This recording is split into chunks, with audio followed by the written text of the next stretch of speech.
Ընդհանրապես կյանքում եթե ուզում ենք ուղիղ գնալ, մենք պետք է ճիշտ չափիչներ ունենանք։ Չէ, եթե այս հատակը սարքել են, մի կետ կա, որ այդ կետից մյուսը ցույց է տալիս լավ ենք թե վատ ենք։ Եթե մարդը կյանքում չունի այդ ճիշտ զրոյական կետերը, լավ լինի, վատ լինի չի հասկանալու, լավա թե վատա։ Մեզ համար, որպես հոգևոր մարդիկ, այդ չափիչները նույնպես պետք են։ Ոնց հասկանանք, օրինակ, իմ վիճակը լավա թե չէ, եկեղեցու վիճակը լավա։ Ինձ համար մի քանի կետեր կան, բաներից մեկը ամեն եկեղեցի, որ մտնում եմ, երբ որ կա Աստծո ներկայությունը, մնացածը երկրորդական են։ Երբ որ Տերը գալիս է այդտեղ, որովհետև Տերը ամեն տեղ չի գնում, ասեմ ձեզ գաղտնիքի կարգով, ուրախացեք, երբ որ Տերը ներկա է։ Երբ որ կա Տիրոջ ներկայությունը, երբ որ կան փրկվող կյանքեր, երբ որ կան փոխվող կյանքեր, երբ որ կա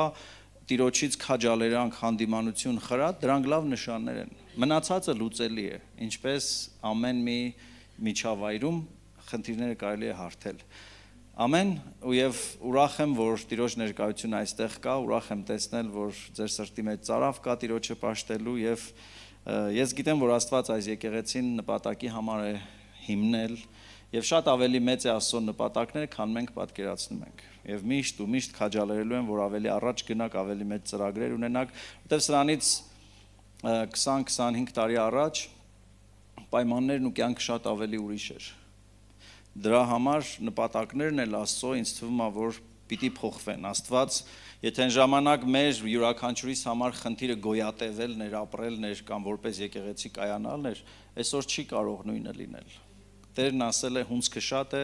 մշակները քիչ, եւ ես նորից հավատում եմ, որ այս եկեղեցին եւ ընդհանրապես Հայաստան աշխարհը կանչված է Աստծուց միսիոներներ ուղարկել ամբողջ աշխարհով եւ եկեղեցիներ հիմնել։ Եվ բոլոր երիտասարդներին էլի քաջալերում եմ լեզու սովորեք, Տիրոջը մոտեցեք, հանձնվեք Տիրոջը, ասեք Տեր ինձ օգտագործի։ Եվ կտեսնեք, որ Տերը կանի շատ ավելին, քան թե դուք պատկերացնում եք։ Ամեն։ Եվ իմ սրտի մեջ ճիշտն ասած մի քանի բաներ կա, չգիտեմ որ ուղղությամբ գնամ, բայց երևի մի խոսք կխոսամ, որ վստահ եմ շատերդ կքաջալերվեք, սա անձամբ ինձ քաջալերել է շատ եւ ուզում եմ ձեզ հետ հենց դա էլ կիսված լինեմ։ Խոսելու եմ Հիսուսի մասին, ամենակարևորի, ամենասքանչելի, նրա մասին, ում կարիքը մենք բոլորս ունենք։ Եվ գիտեք, մենք ասուն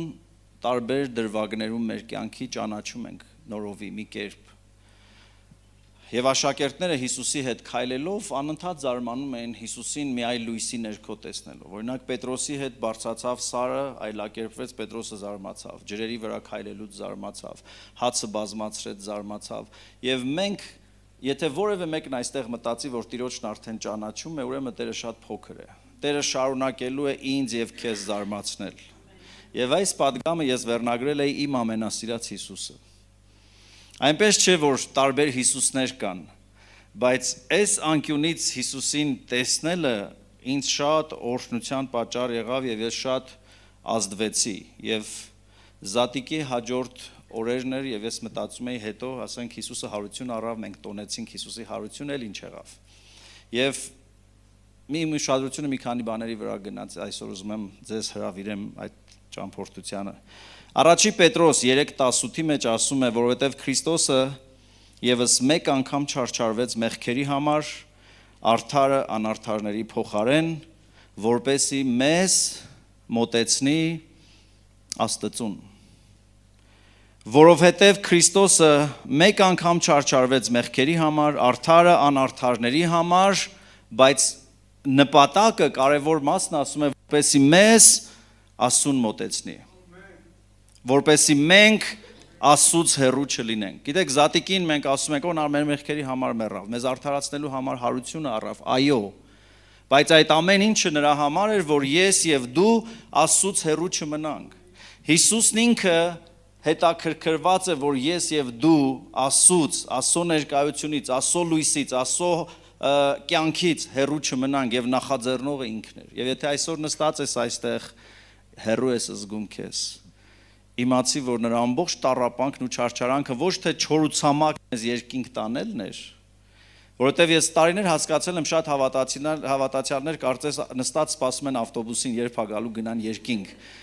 Մինչև երկինք գնալը Տերը այստեղ մտերմություն ա ուզում քեզ հետ եւ նա չարչարվեց մեկ անգամ, որ մտերիմ հարաբերություն ունենա իմ ու քո հետ։ Եվ դա բարի լուր է։ Ամեն ինչ որ մեկին ասա Տերը մտերմություն է ուզում։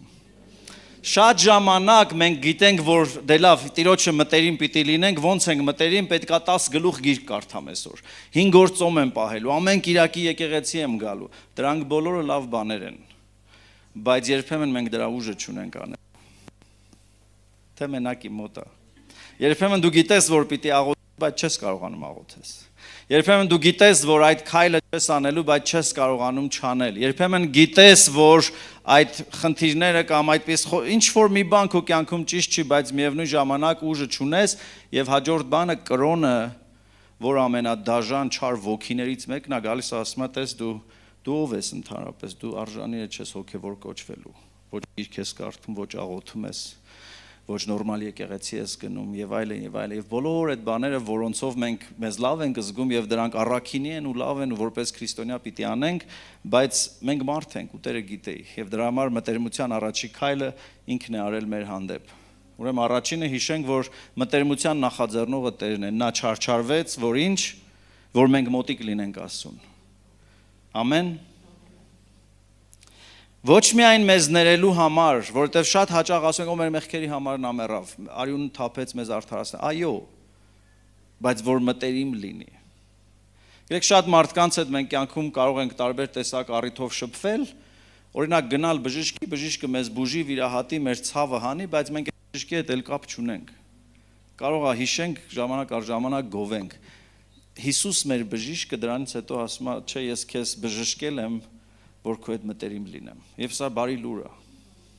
Տերը կամենում է մոտիկ լինել ամեն մեկիս այստեղ։ Եվ նայեք, հարությունից հետո, ուզում եմ պատկերացնենք միասին, Հիսուսը 33 տարի երկրի վրա ապրեց։ Ծնված օրից նա գիտեր իր միսիան, գիտեր իր առաքելությունը, գիտեր աշխարհ գալու իր նպատակը, ամեն օր ապրում էր այնպես, որ հոր կամքը կատարի եւ ասում էր իմ կյանքի նպատակը նա է, որ հոր կամքը կատարեմ։ Եվ նա կատարում է դա փայլուն, ամեն ինչ անում է կարգով, արժանանում է Աստծո ամբողջ ուշադրությանը եւ հոր աջ կողմը գիտենք, որ սպասում էր իրան։ Չէ՞, պատվանդան, թշնամիները ոտքերի տակ, հավիտյան դու թագավոր ես։ Ես որ բանակում ծառայել եմ, իմ ապրումները հիշում եմ։ Ինձ 1 ամիս 15 օր ուշ զորացրեցին, այդ 1 ամիս 15 օրը մահ էր։ Ես ամեն օր ուզում էի շուտ հասնեմ տուն, որովհետև պարտքս տվել էի, որովհետև վերջացրել էի։ Ուզում էի տուն գնամ ու չէր ստացվում։ Ունեցել եք տենց վիճակ, որ ասենք աշխատանքից պրծում եք ավտոբուսը չի գալիս։ Կամ մի բան արել եք, գիտեք, որ վերջ, պրծանք, վերջապես ժամանակն է տոնելու, բայց այդ պահը չի գալիս։ Դուք պատկերացրեք հիմա Հիսուսին, որ ամեն ինչ փառավոր կերպով արել է, հարություն է առել մեռելներից, հայրը սպասում է, իսկ Հիսուսը տուն չի գնում։ Ինչ էր անում Հիսուսը 40 օր։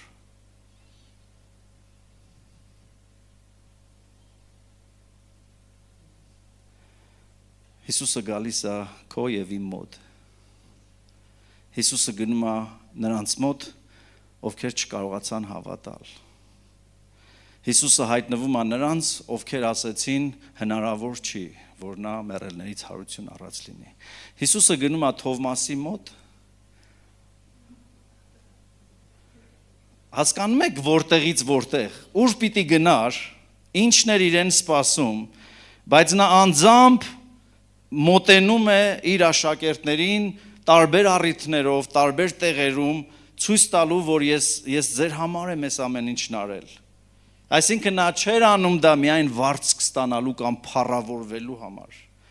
որովհետև Աստված այնպես սիրեց,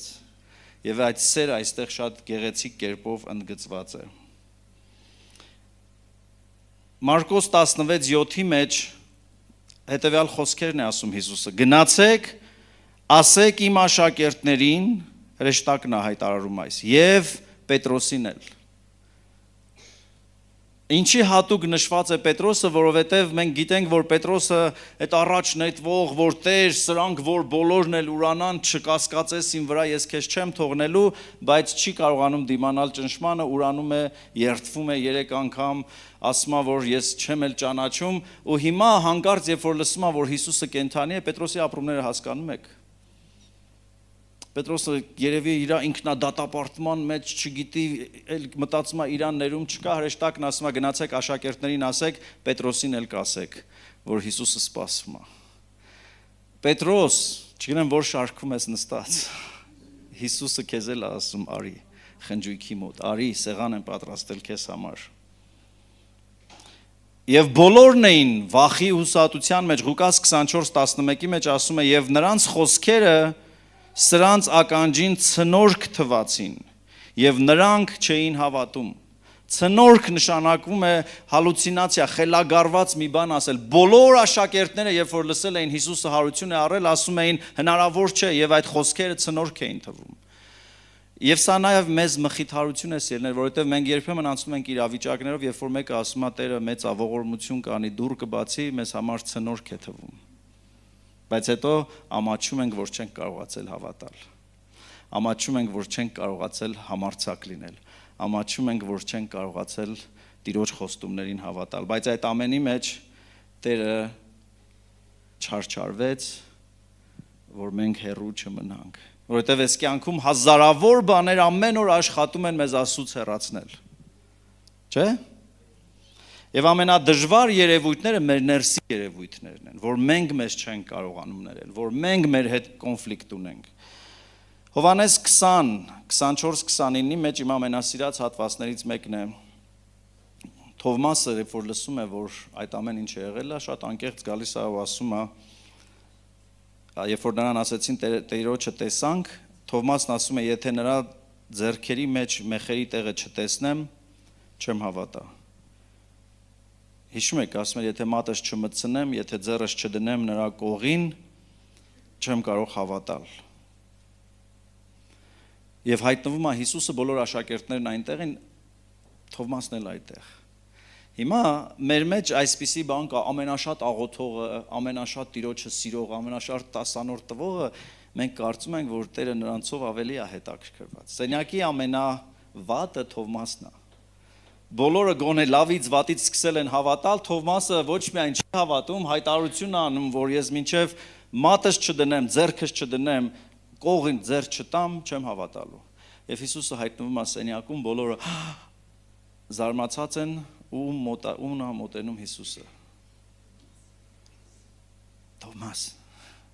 ու ինչ ասում, 3 բան, ասում, մատդ բեր, ձեռքդ բեր, ու դիր,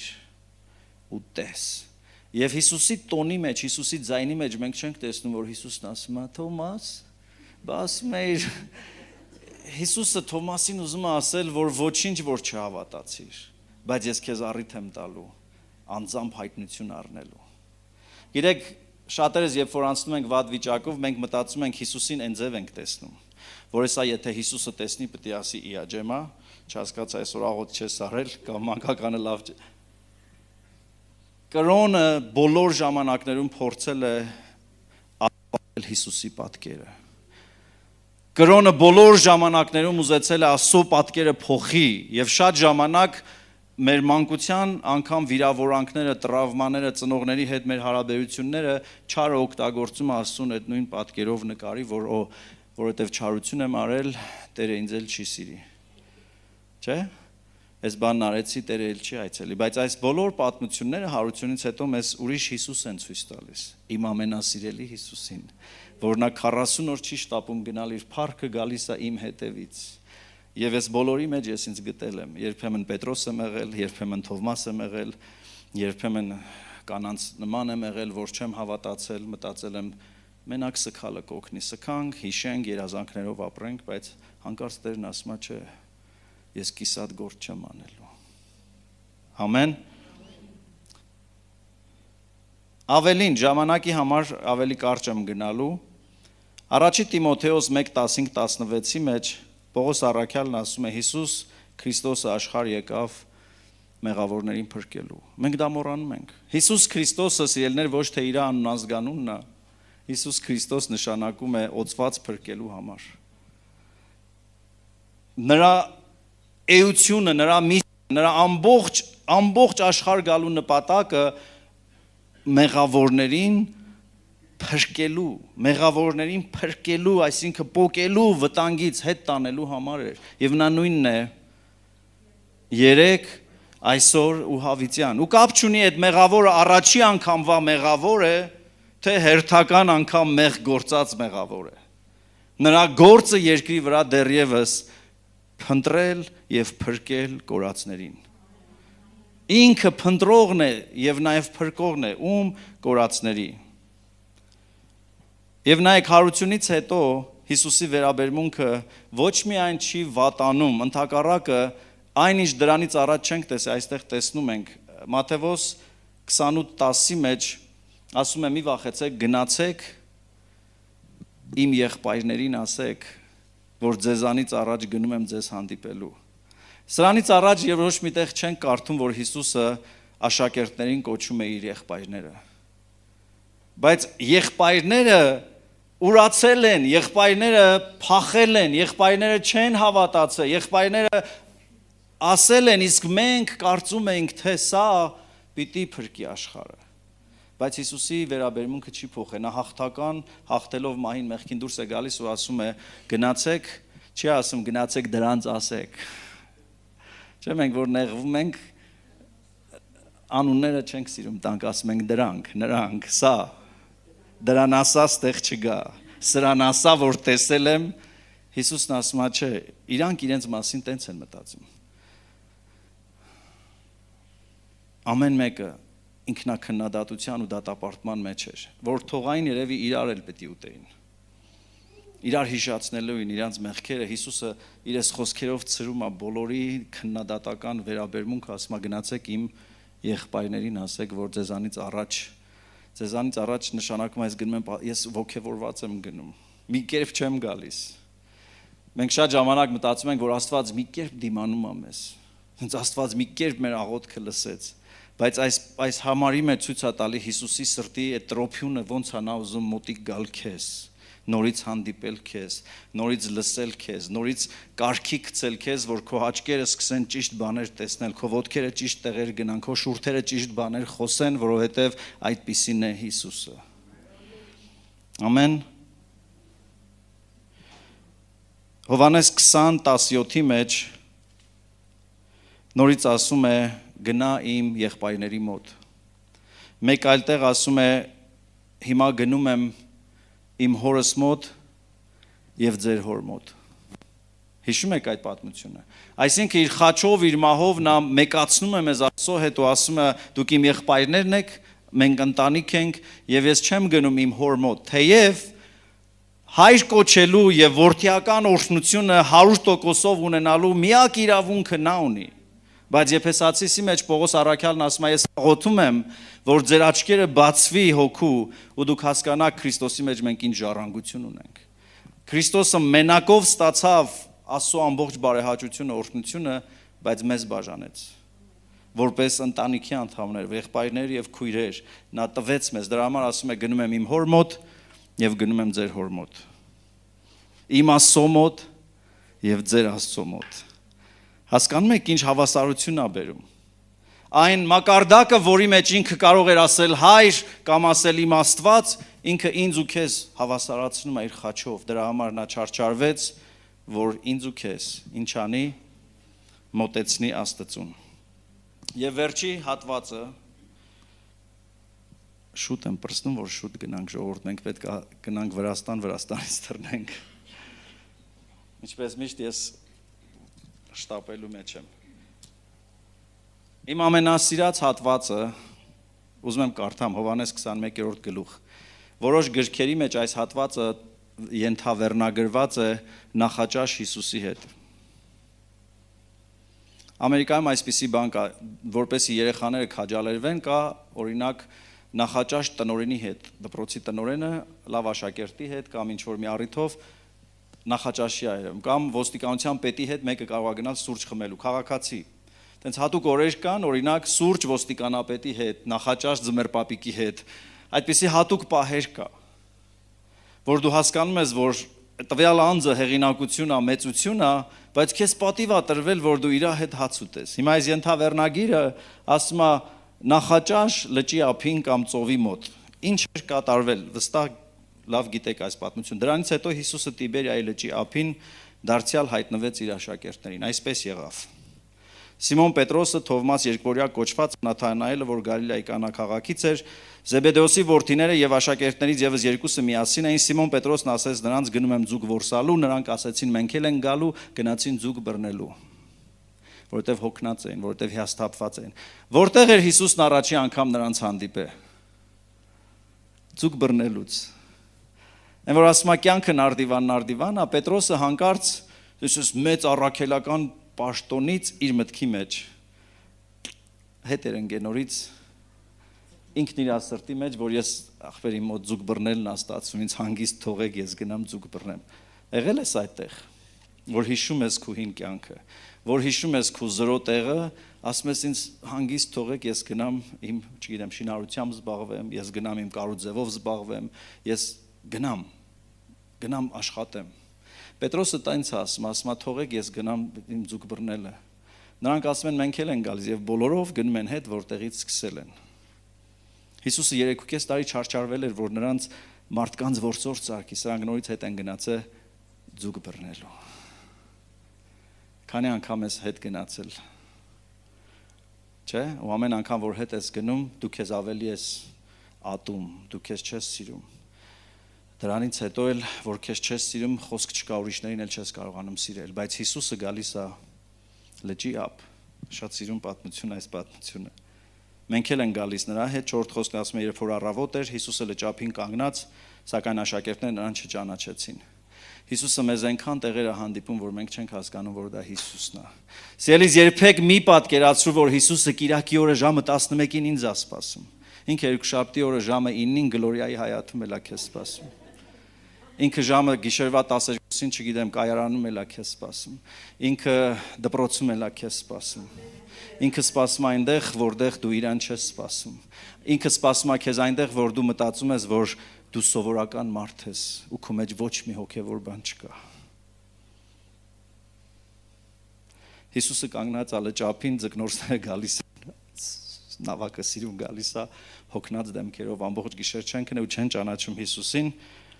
Իսկ նա նրանց ու հարցնում է, երբ արդեն առավոտը Հիսուս լճափին կանգնած էր, սակայն աշակերտներն նրան չճանաչեցին, այն ժամանակ Հիսուսն ասեց նրանց. «Տղաներ, ուտելու բան ունեք»։ Մենք միշտ մտածում ենք, որ Հիսուսը երբ որ խոսում է, որ Եփեսացիս 5:25-ը հասկացել ես, արի բացատրեմ մի հատ հայտնություն տամ, բայց Հիսուսը երբեմն հետաքրքրված է դու այդ օրը հաց կերել ես, թե չես կերել։ Այդ Հիսուսին ես շատ եմ սիրում։ Երբեմն մենք սիրում ենք գնալ մամայի տուն կամ տատիկի տենց տեղեր կա, չէ՞, որ կյանքից նեղված ենք, ասում ենք երնակ մի հատ գնամ տատիս տուն կամ փոքրանամ, որովհետև մի տեղ կար մեր մանկությունում, որ մեզ քաղցր էին տալիս, չէին դատապարտում, մի տեղ կար, որ լավ էր, ու Հիսուսը այս պատմության մեջ այդ դիրքից է խոսում տղեկի հետ, չի ասում եղբայրներ, քույրեր, ասում է տղաներ, ուտելու բան ունեք։ Իրանք էլ ասում են չէ։ Իսկ նրանք ասեցին, այդ ժամանակ Հիսուսը նրանց ասեց տղաներ, արդյոք ուտելու բան ունեք, նրանք պատասխանեցին ոչ, իսկ նա նրանց ասեց ուրկանը նավի աջ կողմը գցեք ու կգտնեք։ Նրանք գցեցին ու ձկների առատությունից չէին կարողանում դուրս քաշել։ Այդ աշակերտը, որ Հիսուսին սիրում էր, Պետրոսին ասեց Տերն է, Սիմոն Պետրոսը երբ որ լսեց, վրեն հանդերձ գցեց, նետվեց ծովը, բայց այդ պատմությունը գիտեք, բայց Հիսուսը նրանց ձկնորսությունն է օրհնում։ Հիսուսը նրանց աշխատանքն է օրհնում։ Հիսուսը չի ասում, որ դուք ինձ լսեիք, կիմանայիք ձուկը որտեղից են բռնում։ Հիսուսը ոչ մի բան չի ասում, բայց բիզնեսի ուղղություն է տալիս, ասում աջ կողմը գցեք։ Այնքան հաջողություն, որ երբեք չեն ունեցել։ Ու նորից ցույց է տալիս, որ Հիսուսը չի ասում, այդ ձուկմուկը հետ ես ձեզ վաղուց կանչել եմ Աստծո մարդ լինելու, եկեք աղոթենք։ Հիսուսն ասում է, ձեզ ձուկ է պետք տուն տանել, այսօր շատ ձուկ եք տանելու։ Հիսուսը մտածում է քո աշխատանքի, քո ապագայի, քո երեխեքի, քո տան, քո վարձերի, քո ցավերի, քո ձմեռված աղսի մասին։ Լսում ես։ Հիսուսը այդպիսին է, նա ամեն ինչի համար հոգ է տանում եւ պատասխան ունի։ Մենք երբեմն այնքան հոգևոր ենք մտածում, Հիսուսին այդտեղ չենք տեսնում, ոնց որ աշակերտները չճանաչեցին, որ Տերն է, որտեվ իրանք Տիրոջը մենակ տաճարում էին սպասում։ Շարունակությունը նորից հետաքրքիր է, երբ որ նավը շատ էր եկան օգնելու եւ այլը, եթե կարելի է երաժշտությունը գնա վերջացնում եմ արդեն, ասում է,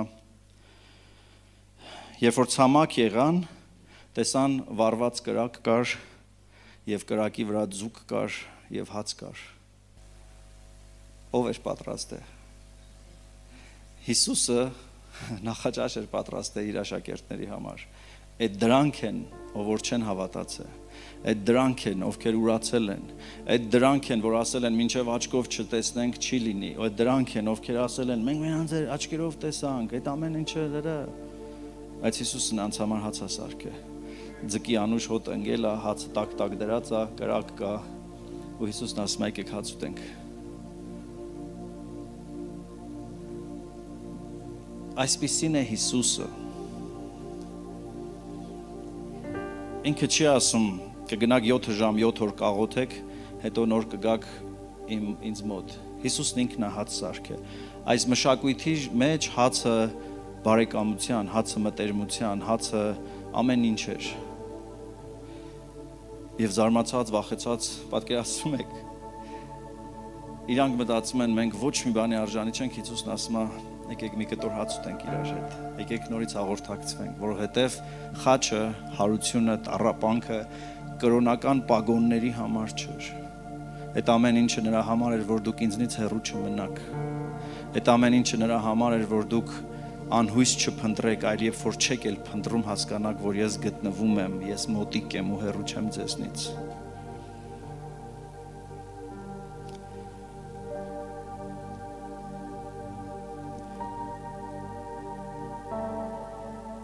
Հետո հետաքրքիր բան է ասում է այդ ձեր ձկներից է բերեք, ձեր բռնածից է բերեք։ Ցած ոտի վրա արագ հաց չէին ուտելու, երկար խնջույք էր լինելու, իմ պատրաստածը ուտելու ենք, հետո ձեր բռնածներն ենք ուտելու։ Հիսուսը ցույց է տալիս, որ ես չեմ շտապում։ Կա չէ, որ հյուր է գալիս, հենց ձևի համար մի հատ կոֆե ա խմում գնում է։ Հիսուսն ասում է, չէ, տղեկ, ձեր բռնած ձկներից է բերեք, իմ սարքածը որ ուտենք, հետո էլ ձեր բռնածն ենք սարքելու։ Որտեվ Հիսուսը հոգնած չէր աշակերտներից, Հիսուսը հիասթափված չէր աշակերտներից, Հիսուսը ցույց էր տալիս, որ նորից միասին պատրաստելը, միասին նստելը, միասին ուտելը դա հաղորդակցություն էր։ Եվ Սիմոն Պետրոսը մտավ ցամաքը, հանեց ուրկանը եւ 153 հատ մեծ ձկներով լեցուն էր այն։ Թեև այդքան ձուկ կար, բայց ուրկանը չպատրվեց։ Սրանք բոլորը հրաշքներ են։ Եվ Հիսուսն ասեց նրանց. եկեք ճաշենք։ Հիսուսը դե մենք ամեն անգամ ասում ենք Հիսուս, մտածում ենք մոմ վառենք, աղոթենք, ծոմ պահենք, չգիտեմ, գնանք, էս անենք, այն անենք, Հիսուսն ասում է եկեք ճաշենք։ Եվ աշակերտներից ոչ ոք չէր համարձակվում հարցնել նրան դու ով ես։ Դու ով ես։ Էս ինչ տեսակ ես դու, էս ինչ սիրտ ես դու, էս ինչ կարողություն ես դու, ով ես դու, ոչ մեկը չէր համարձակվում ասել, խելոք ուտում էին, մտքում երևի ասում էին համով է։ Շուտ չպրծնի այս պահը, գոնե երազ չլինի, ու դա երազ չէր։ Հիսուսի հետ լավ պահերը միշտ կան, սիրելիներ։ Հետո Հիսուսը եկավ վերցրեց հացը, նրանց տվեց նույն ձևով ձուկը, ու սա երրորդ անգամն էր, որ մեռելներից հարություն առնելուց հետո Հիսուսը երևում է աշակերտներին, ու երբ որ ճաշակեցին, Հիսուսը Սիմոն Պետրոսին ասեց. Սիմոն, Հոմրանի որդի, ինձ սիրում ես։ Ու 3 անգամ։ Որտև ինքը ուզում էր ասել, որ ես մենակ դա եմ ուզում, որտև քեզ սիրել եմ, ես քո հետևից եկել եմ ու գալու եմ։ Սիրելիս Տերը մեր կյանքի բոլոր վիճակների մեջ մեր հետևից եկող սիրող հայրը։ Եվ վերջացնում եմ նորից մեկ այլ հայտնի պատմությունով Ղուկաս 15-ի մեջ գեղեցիկ պատմություն կա, որը մենք անվանում ենք անառակ որդու պատմությունը։ Այդ մենք ենք այդ անունը դրել։ Որովհետև այդ Տիտղոսը երբեք չկար իր վրա։ Պատմությունը սկսվում է մի մարդ երկու տղա ուներ։ Մի տղան ուզում է հորից առանձնանալ, առանձնանում է, իջնում է, խոզերի հետ հաց է ուտում, անառակների հետ քնում է, բայց ամբողջ այս պատմության մեջ ասում է որդին, ու հիմա այն ժամանակ, երբ որ որդին մտածում է, ես որդի լինելու արժանիք չունեմ, ես եթե ծառա լինեմ, դա ինձ համար արդեն ճոխ է, եթե հանկարծ ծառայի տեղ ինձ ընդունեն այդ տանը, ես արդեն օրհնված եմ, այդ մտքով փորձ անելով գալիս է կգնամ կասեմ պարոն, կասեմ հայր, կասեմ որ չգիտեմ ինքը անընդհատ փորձ է անում։ Ոնց որ մենք ենք շատ հաճախ անում։ Մեր անկումներից հետո մենք մտածում ենք ինչ անեմ, որ Հիսուսին կարողանամ համոզեմ, որ ես այդքան էլ վատը չեմ։ Ու գրված է մինչն է դեռ իր մտքի մեջ։ Խոսում էր մտածում էր ոնց արդարանա, հայրը վազեց ու գրկեց ու վերականգնեց նրան։ Ու ոչ միայն վերականգնեց, ասեց այսօր քեֆ ենք անելու, որովհետև իմ այս որդին կորած էր, բայց գտնվեց։ Ոչ միայն ինքը ուրախացավ, մնացածներին էլ ասեց ուզեք չուզեք պիտի ուրախանաք, որովհետև սա իմ որդին էր։ Երբ որ Աստված մեզ գտնում է, միշտ չէ որ բոլորը ուրախանում են։ Բայց Աստված ասում է ինձ հետ պիտի ուրախանաք, որովհետև նա մեկ անգամ չարչարվեց, որ մեզ մոտեցնի Աստծուն։